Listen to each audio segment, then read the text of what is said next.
Good afternoon, I'm Sid Kapul reporting news from around the world.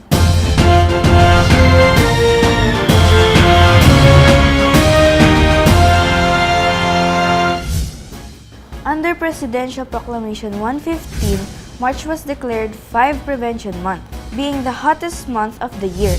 The Bureau of Fire Protection has called on the public to observe measures to avoid fires as the observance of Fire Prevention Month starts. According to data from the National Statistical Coordination Board, March happens to have a high record of fire incidents nationwide. At least for the years 2010 and 2011, the first two quarters witnessed an increase in the number of fire incidents in the country.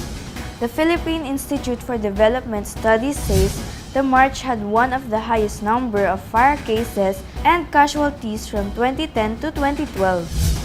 People are advised to eliminate negligence on the use of electrical appliances, LPG or liquefied petroleum gas, and other combustible materials that might cause fire such as matches, flammable liquids, and lighters.